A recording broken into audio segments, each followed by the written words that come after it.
That's it. That's it. All right, so let me talk to you a bit. This movie is, for a lot of people, not what they expect.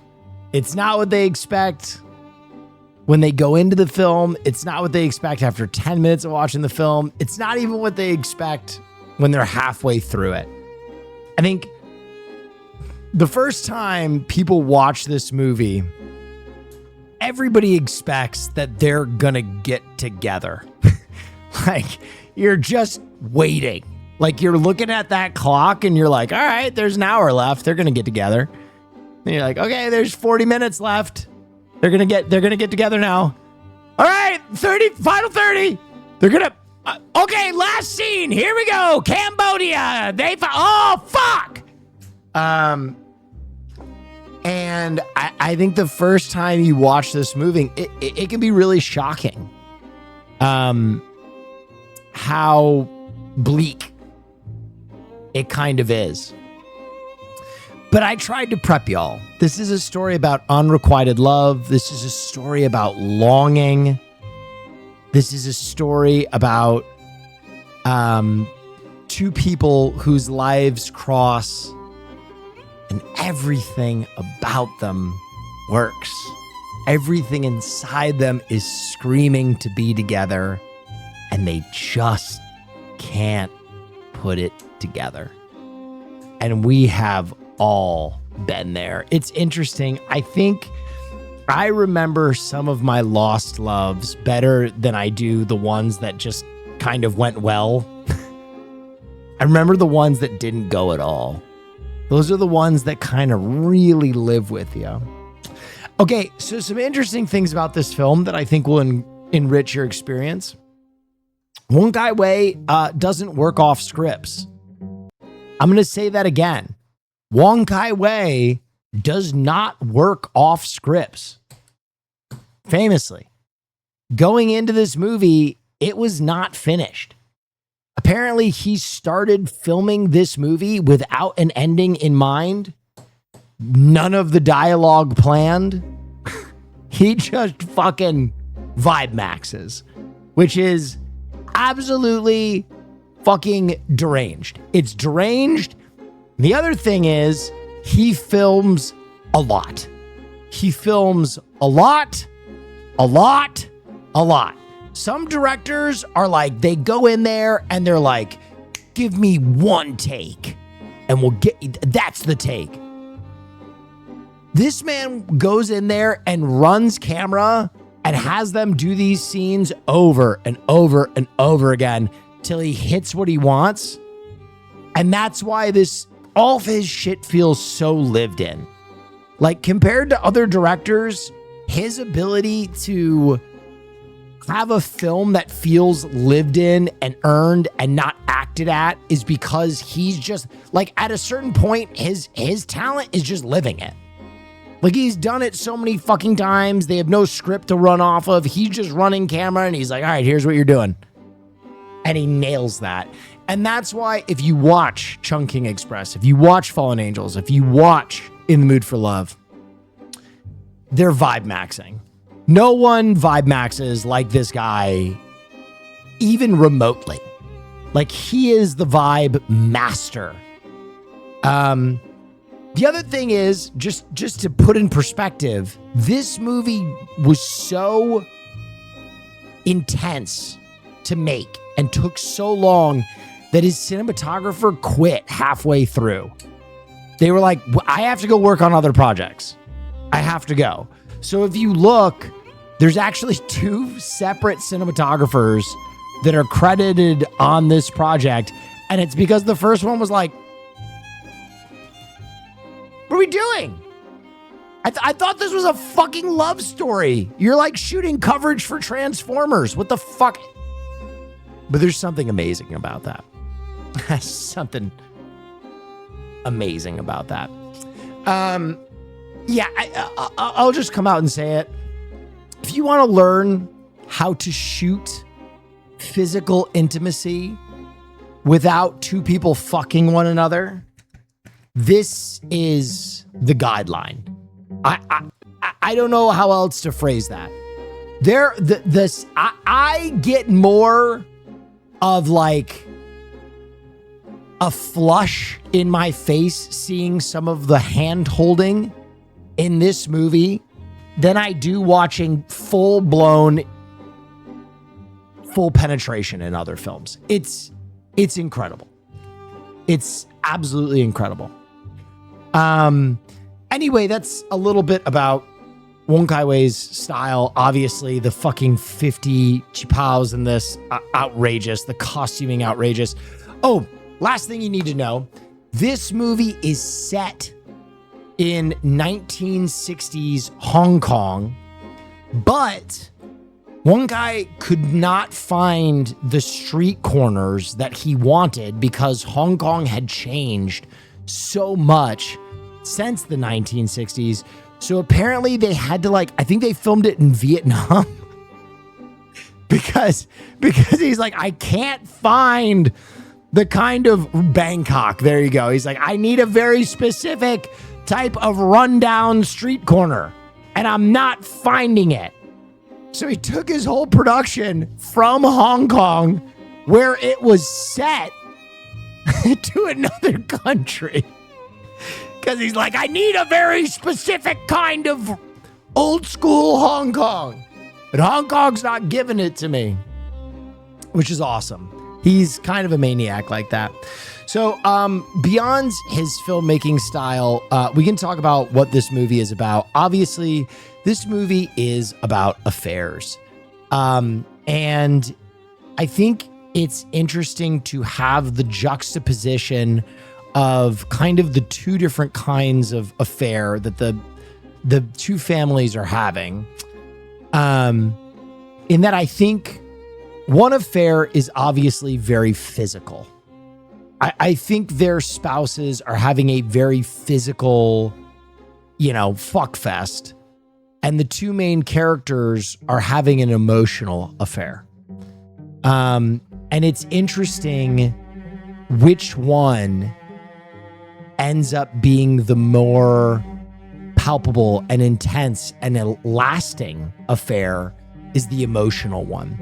And I think Wong Kar-wai is trying to say something with that. I think in this film, there are 3 separate occasions where his work buddy is like, you should just fuck somebody.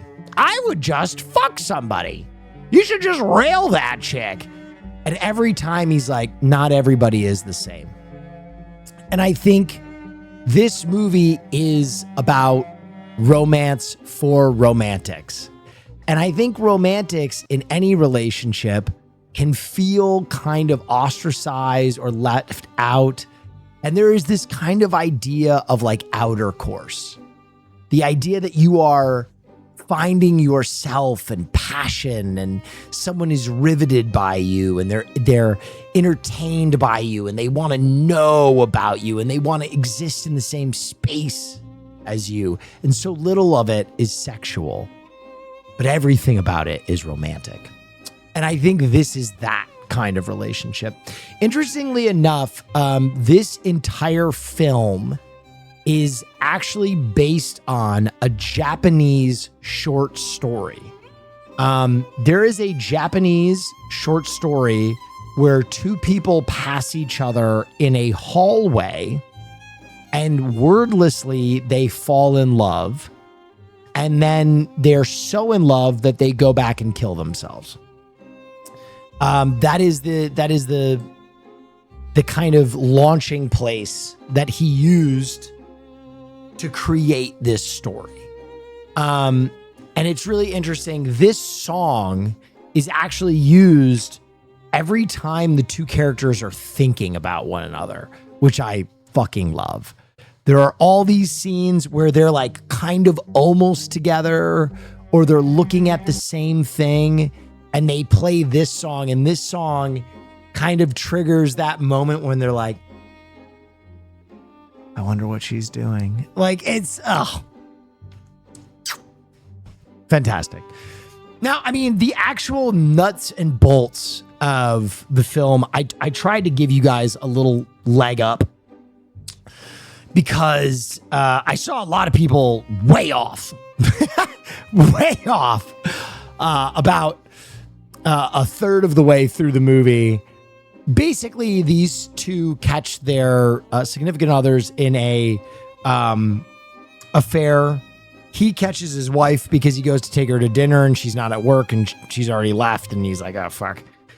And she catches her husband because she's helping her employer have an affair too.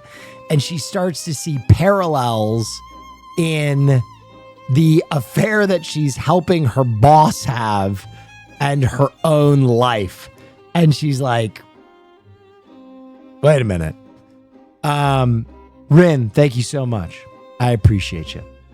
I think there is also some commentary here, because I mean it's not a uniquely Asian thing, having an affair. You know, I think plenty of people in the United States have an affair, but I think there is something uniquely Asian about kind of like the structure of the affair and like how planned it is and how normal it is and the subterfuge of it. And I think they depict it so beautifully in how like it kind of like becoming addicted to heroin. The act of doing heroin becomes as addicting as the actual substance. You know what I mean? Like the ritual. And you can see that even in their play affair, they become very obsessed with the act of like, I can't borrow your umbrella. My shoes have to remain here. Oh, the code, let the phone ring twice. When really it's like, you think anybody's looking for you at this point? Your spouses are fucking one another. Like they're trying to cover their own tracks. I don't think anybody cares. But I think that the heightened stakes of it involve them even more and make it even more, oh, it's so punishingly romantic. It's so forbidden. Anyway, I think that's fantastic. Can you explain the end? Yeah, he tells the story about if you had a secret, like what would you do with it? And there's a story where they whisper it into a hole and cover it up and the secret lives there forever and always. So he's taking his secret and he's unburdening himself. But yeah, I think a person has to do with saving face. Oh, well, exactly. Right. I do think it has to do with saving face. But again, ultimately their spouses already got caught. Their spouses already lost face. And so everything that they're doing is kind of extra. Also, just like the whole role playing of it, like obviously there's something that they're into because the role playing goes way beyond that first exercise of like, hey, how do you think this started? And it just becomes like levels upon levels, machinations on machinations, plans within plans.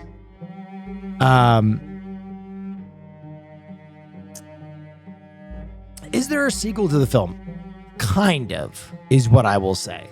There is an unofficial sequel to this film called 2046. And we will probably watch 2046 at some point. So I'm not going to talk about it more than that.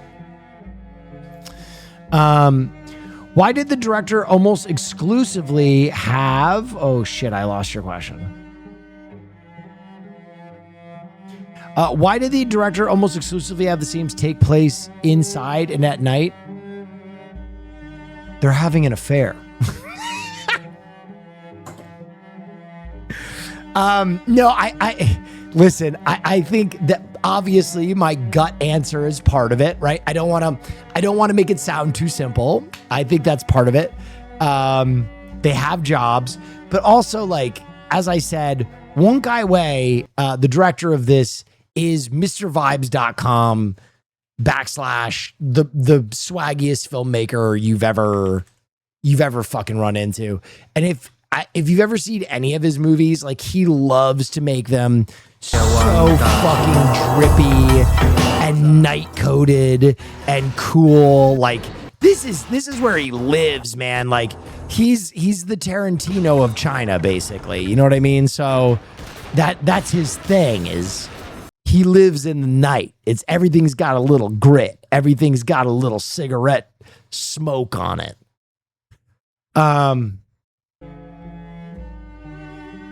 Holy, what's that movie? That's Fallen Angels. That's my favorite movie of all time. We've already watched it. We might watch it again. Are the shots through the windows and the room supposed to make the viewer feel like they're peeping in on something they shouldn't be watching? I think a lot of the through the windows shots are actually done through bars, which is supposed to make you feel like the lead characters are trapped. But I think there's absolutely a voyeur element of this film as well. A little peeper. I was surprised by how much Shanghainese dialect was spoken in the movie, and they all understood it. So I'm assuming that they're all mainland refugee immigrants who fled to Hong Kong after the Civil War. That is great insight. As someone who, well, yeah, I speak quite a bit of Chinese. I speak quite a bit of Chinese. So I actually was having the same thought as I was listening and could tell the difference between the dialects. Good insight. Calling him the Tarantino of China is wild because Tarantino is actually the Wong Kar-wai of Hollywood. Actually, I 100% agree with what you're saying. The reason that I said that is because my audience is more familiar with Tarantino, but I 100% agree that Tarantino takes more from Wong Kar than Wong Kar takes from Tarantino. And I think Wong Kar is a better filmmaker, pound for pound, dollar for dollar. So I very much agree with what you're saying. I kind of said that because I know my audience is more familiar with Tarantino. I thought it was really interesting to not have the spouses shown in the film. I think that's deliberate because I think he wants them to be spurious characters. I think he wants them to be, on the outside, and he wants you to be locked in their relationship. You only see the wife's fuck ass Bob. Yeah, correct.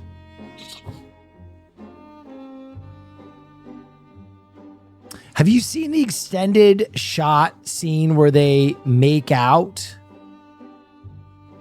That they were only wait.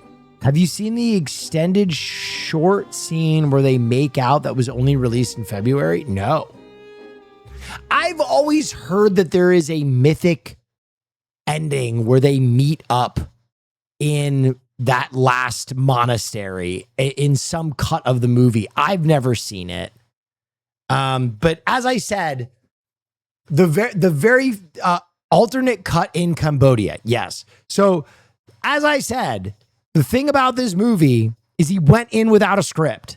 So he shot coverage. So I am sure, and I don't mean this facetiously, I am sure there's probably 100 hours of usable footage somewhere out there. So it probably went every which way but loose.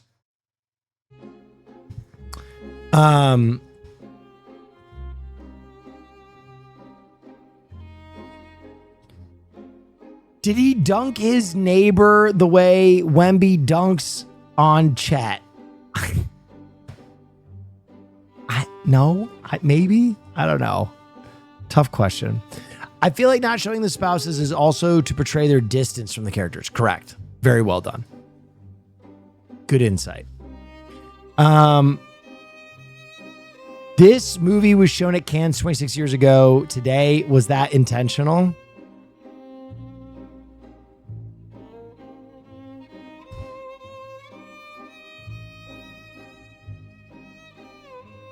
I do a little Taylor Swifting. I do a little Ophelia. I do some breadcrumbs. I don't get credit for them, but Yes. So when this movie was shown at Cannes, it went absolutely fucking crazy. And just so you know, if you've never heard of this movie before, it is on the short list of the best films of all time. This is a top 100 movie. Any film critic you ask, this will be on their top 100. So it's one that I've definitely wanted to watch.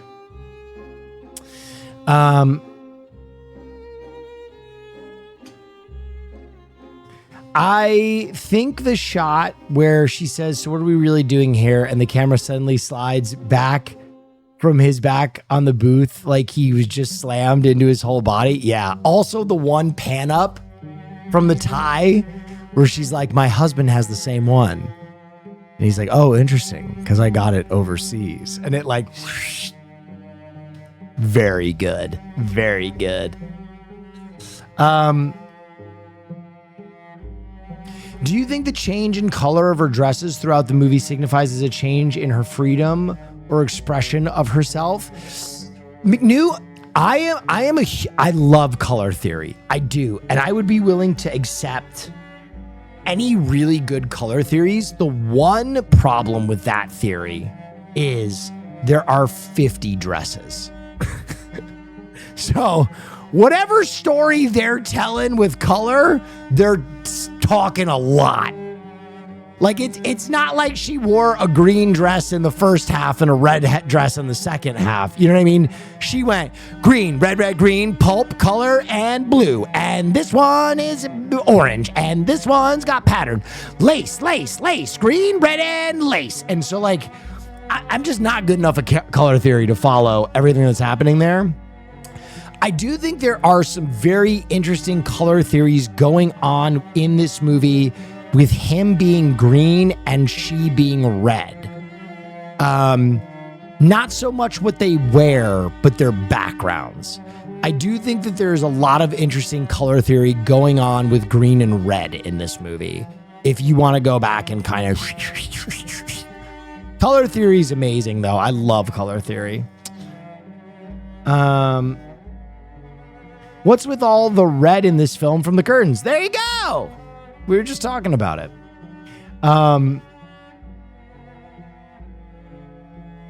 By whispering his secret into the hole, he is essentially burying that love so he can move on. Y más y menos, I think that's kind of the intention. He's unburdening himself.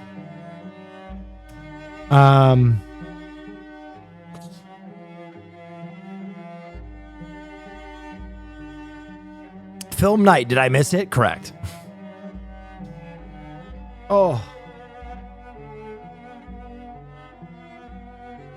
Can you explain the... Sorry, I was having a migraine. You guys know I get migraines all the time. Can you explain the role-playing scenes they had together? I think there's kind of a morbid curiosity that you have when your partner does something like this, where you don't want to know, but you have to know. And I think they were both experiencing that, where I think they didn't want to know, but they had to know.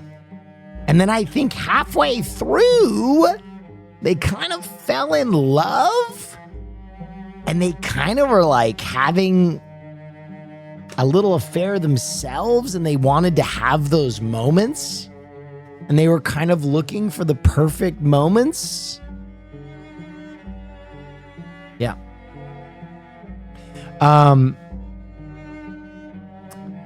Wendy, thank you. Yep.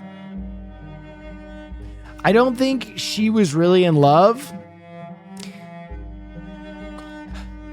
with peace and love, Gio. That is an interesting theory that I don't think anybody agrees with. Brother, you could have cleaned up the ground with a mop and bucket. She had it bad for him.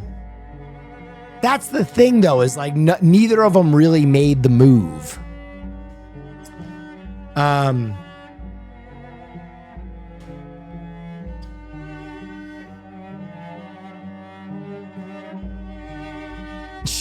Gio, she started crying looking at his old window. Come on. No, she did reject him. Come on, dude. She literally moved his hand one time, and then the next day she spent all day making him sesame oil. It's the dance. It's a tango. I think that she was in love, but she associates him with her husband, the cheater, too much, and his wife is the reason her husband hurt her. So it's like they could never see him as just independent of her trauma. Ooh, I like that a lot, but I think also much sadder, I think both of them just dutifully stay in relationships they know are broken because they need to save face.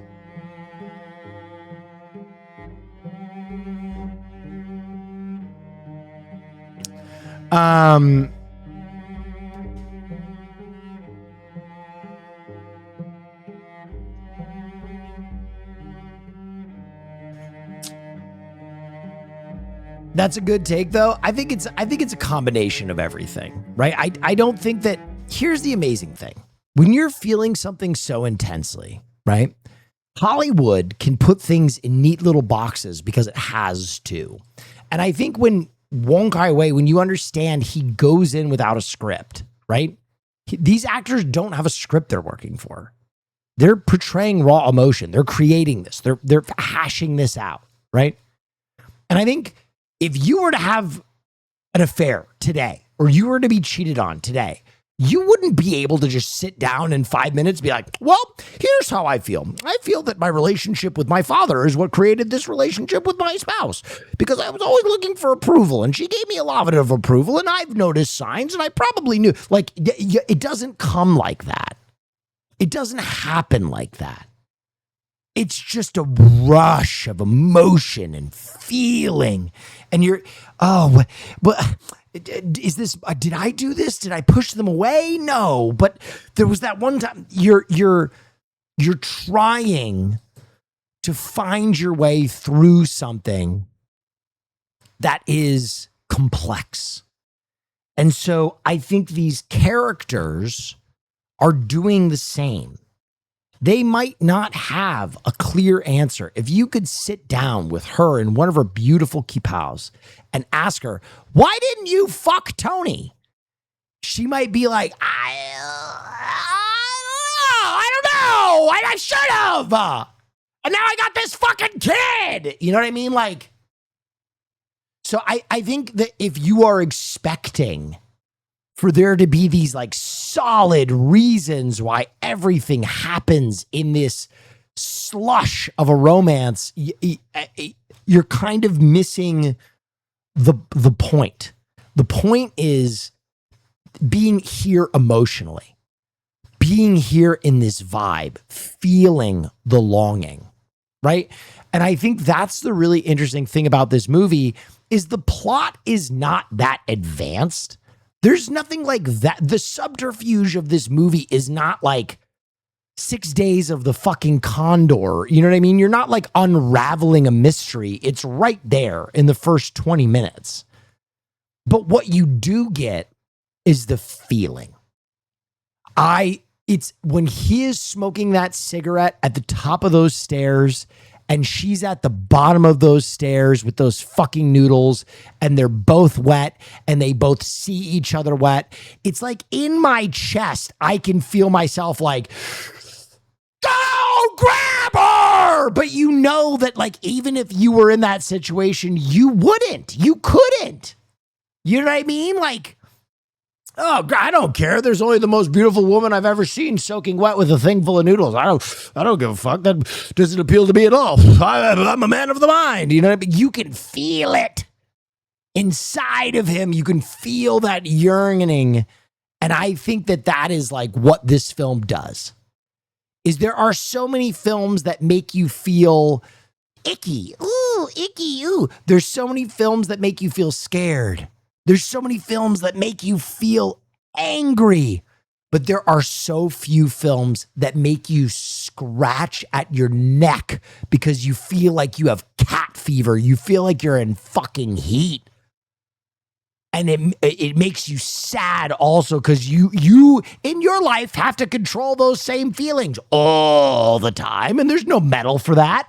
There's no congratulations for being a decent human being and fighting back the horny, fighting back the goon.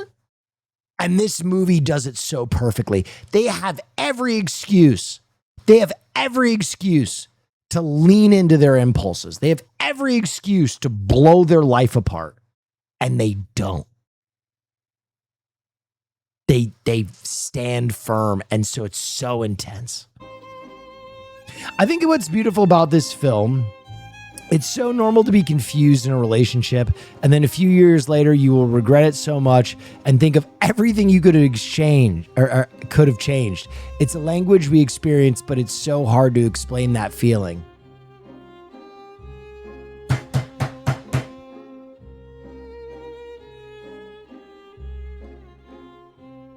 Exactly. That's the one.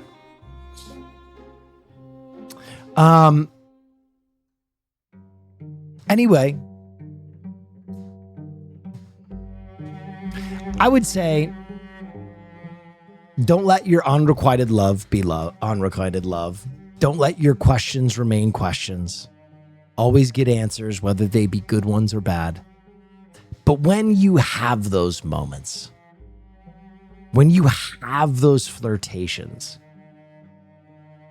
that make you feel alive, if however uncertain, hold on to them. Because good, bad, or otherwise, they're the ones that'll stay with you. And sometimes they'll make you smile a little bit. Sometimes they'll make you shake your head, and sometimes they'll make you go, God fucking damn it. I should just go. Anyway, that was In the Mood for Love. I'm glad you stuck around, guys. What a fun film night. Thank you, thank you, thank you. I hope you enjoyed.